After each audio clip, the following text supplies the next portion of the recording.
Hi, and good day to the one that has opened this voice note. My name is Cheryl, and welcome to Marching to Zion Ministry. This testimony is about a journey that the Lord sent me on to the 14 parishes of Jamaica, which I did in 2 days. Um, this journey was no normal journey. It was totally fueled by the Lord. It was awesome.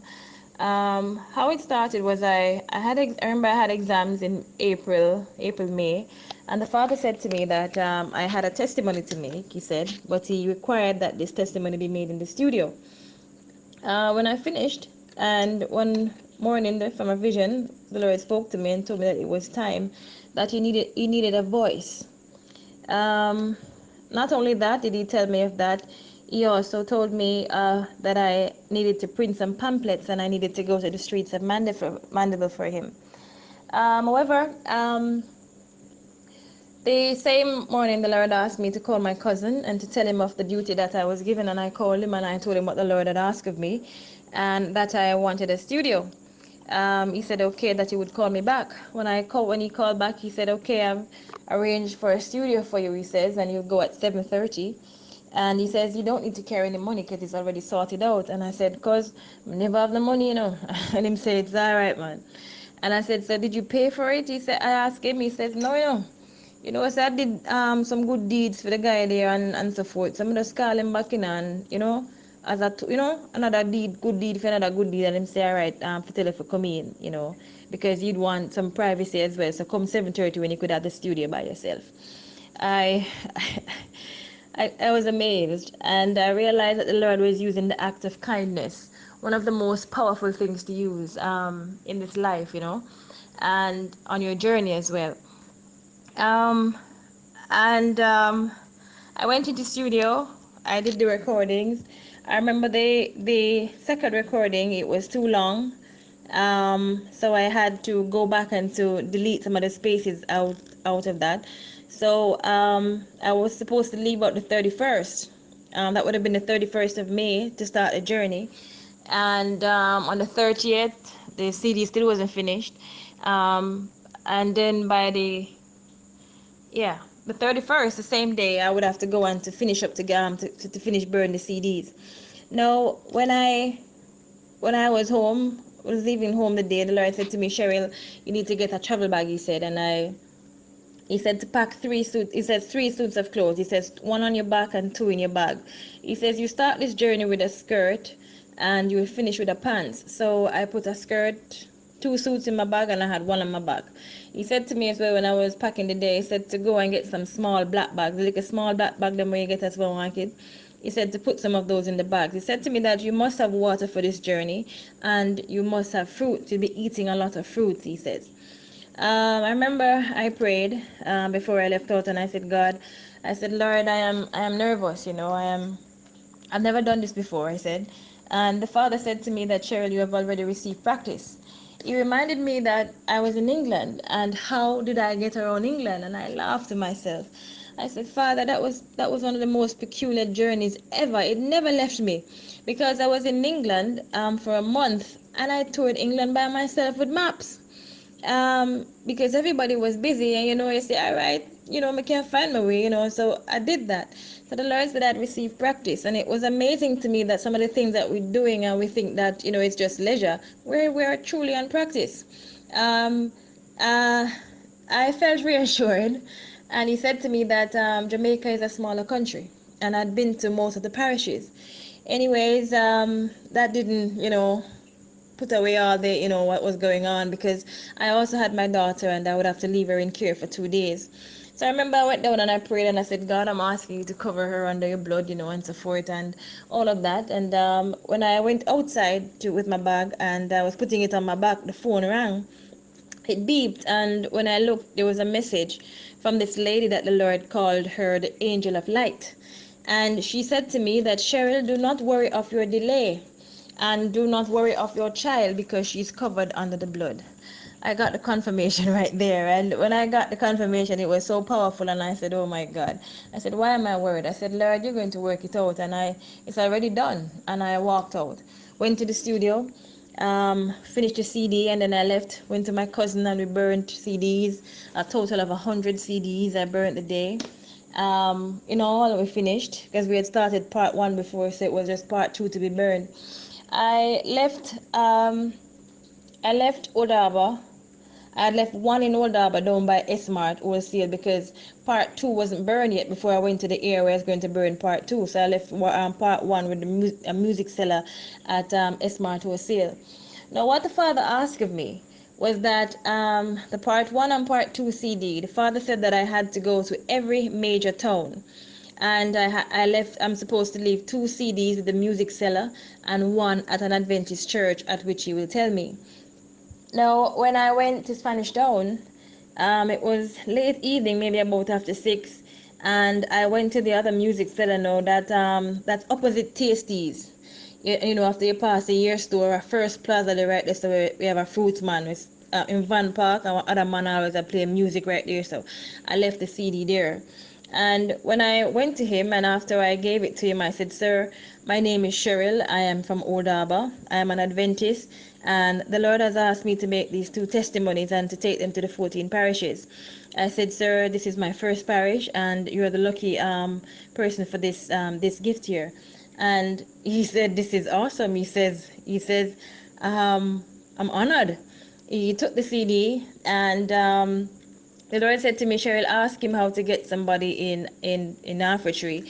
And when I asked him, he said to me to go right beside to take a taxi. He said you have to take a taxi because the music seller that he knows is right beside passport office right there. So he told me his name. I took the taxi. And when I was going over, the other women of the gospel, they were following me as well. Everybody knew of my journey. And they were asking me, "Cheryl, where are you going to stay tonight?" I said, "I don't know. The Lord hasn't spoke as yet in terms of where I will stay for the night, or if I'll be traveling through the night." On the journey going, the angel of light, she called, and when she called, the Lord said to me, "Cheryl, ask her if you can get lodging at her house tonight." And I said, "Lodging, Lord?" He says, "Lodging." And I said, "Father, that's I've never heard anybody say lodging." I said, "Father, your language is old." Anyway, I laughed, and I said to her, "Can I receive lodging at your house tonight?" And she smiled and she said, "That is why I'm call you, because I prepared the room and I'm waiting." I laughed to myself and I said, "God, thank you. At least I know that I won't be traveling through the night." I went, would have been now after 7, to Constant Spring there, and I left the CD in the right beside the passport office. When I went there down to the bottom, the man wasn't there, but there was a young man at the front that was playing, some reggae music, was mixing some CDs, and the Lord said, "Give it to him and tell him of what had happened." And I said to him that I'd come to the man down the bottom. I was sent to him, but the Lord has asked me to give him. I introduced myself, and this was a greeting to go around the island. "My name is Cheryl. I am an Adventist, and I'm from Odaber, and the Lord has asked me to lead these testimonies in the 14 parishes of Jamaica, to two to every major town, to the music sellers, and one at an Adventist church." He smiled, and he said, "Wow, for real?" He said, "I love God business too, you know." He said, "Give me it, man." And him say, even though the guy not dead and so forth, "Give me, man, me take it, man, me do it, man." Me have enough gospel seed in my place. I said, "No matter because you think you hear the reggae, yes, and so forth. Me love God thing too." And when I walked off, he called me by my name and he said, "Cheryl, you know what I'm gonna do for you?" Him say, "Since you come so far and you come for the gentleman down there, so you know what I'm gonna do one morning? I gonna copy them CD here, and I gonna give him a copy. I gonna make a copy for him as well. So don't worry about it. Never start it out for you." I was more than pleased. And when I walked off, um, I got a call because I had to get a map to print. I had to print a map of Jamaica to go around the island. And I had called a friend to print it for me, and we met up in Alfred. When I was going down, the Lord said to me, "Cheryl, what will you eat?" And I said, "Lord, I don't know." He says, "What about having your favorite food?" "Well, my favorite food is burger." And I said, "Really, Lord?" And he says, "Yes, I'll give you that tonight. This is your night." And when I went down to Burger King, I was more than surprised. There was a music seller right at the front of Burger King. He was a tall, dark gentleman, very big eyes. And I went to introduce myself, and he says, "Awesome." He took it and he says, thanks, man. And same time as I gave him the CD, he stopped playing what he was playing and put the CD in. And when the CD started to play, and when my voice, when it started, I felt the whole presence of the Father. I said, oh my God. And I said, oh my God, I said, Lord, I don't know what you're doing in it, but I am feeling even more motivated now to the way I felt a while ago just by just hearing this CD just play. I went into Burger King, got the burger, the map came, and I was transported over to Portmore to my friend. That would have been the Angel of Light. In the morning, the Father woke me up about 3 o'clock. He said to me, Cheryl, you had to be up before the lady of the house, he said. And he says, when you're on the Father's business, you cannot allow somebody to come and wake you up. He says, I wake you up. And when I was leaving house, the Father said to me that I had 2 calls to make while I was on the road. And he said to me to contact my aunt. She was in England. And I texted her via Facebook, and I said to her, my aunt, I said, the Lord has given me this journey to go to the 14 parishes. I've left home. I'm traveling with $3,000, and I'm supposed to go around and to be finished by Friday evening. That was the message.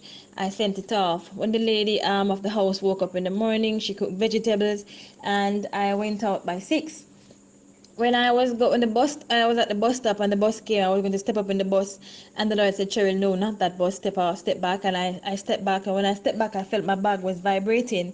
And when I felt it, I realized it was my aunt, and she said, Cheryl, do you have a pen? And I said, yes. And I quickly took out the pen, and she says, write this down for me. And she gave me the numbers. And she said to me, Cheryl, I've been saving this up for you. And when I received that message this morning, I knew exactly what I was saving it for. And I wrote it down. And the Lord said to me, Cheryl, ask your aunt to pray for you. And up until this day, I've never received a prayer like that before. My aunt asked for total coverage and for the Lord Himself to be with me. And when my aunt prayed, it felt like she was standing right beside me because I felt the whole armor surrounded me. And then after she finished, she said to me, Cheryl, the Lord asks that you go bus by bus. You must pay for all your rides. And she says, go now because He's with you. And when she said that, something wonderful happened, and that was the day I realized that there was no space between the Lord. There is truly no space between the Lord, and there is truly no space between prayer. So even when you're over here and you say, boy, you can't pray for your family because them far, I'm telling you, there is no space between prayer. The Lord is there. And I proved that when my aunt prayed for me that morning. I went downtown on the bus, dropped it by one by the parade, and then one down at the marketplace to another young man. And I went on a bus to St. Thomas, and I went into Yalas. I dropped it at the market, the 2 of the music sellers in there. I picked up the money in Yalas to add to my fare. And when I went down, where you're gonna like a hill like to get like a small bus to go to Portland. When I went, I saw the driver. I told him that I was going to Portland. And he said, you know what, sit down beside me, miss. And I sat beside him when I was in there. And he said to me, where are you going? And I said, I'm going around the island. He says, what? And I says, yes. He says, to do what? You alone when you were here? And I said, it is me alone. He says, well, the Lord said to me, Cheryl, tell him of what you're doing. And I told him, I said, his name was Troy. And I said to him that my name is Cheryl. I'm from Old Harbor. I'm an Adventist, and the Lord has given me a duty to bring this testimony to the 14 parishes of Jamaica, 2 to every major town, and 1 at an Adventist church, at which he will tell me. He laughed. And he said, this is awesome. He says, then if the Lord sent you in my bus, then he says, I know this place well. It must be that I'm supposed to be a tour guide and so forth to you. So he started to show me around and tell me of things and so forth and all of that. And he said to me that he read the Bible, and he says he knows that the Adventist church is the truth and he's not far from it. He told me some things that made me marvel. The man wasn't in church, but I'm sure that the man knew a lot of things that some pastors never know, some deacons didn't know. I was so amazed. When we got into Portland, it was a long ride. And on that ride, the Lord was showing me the hills. And he was saying to me that these hills are just there. And he says there will be time to come when they'll be fighting over land, he says, when the people will return home.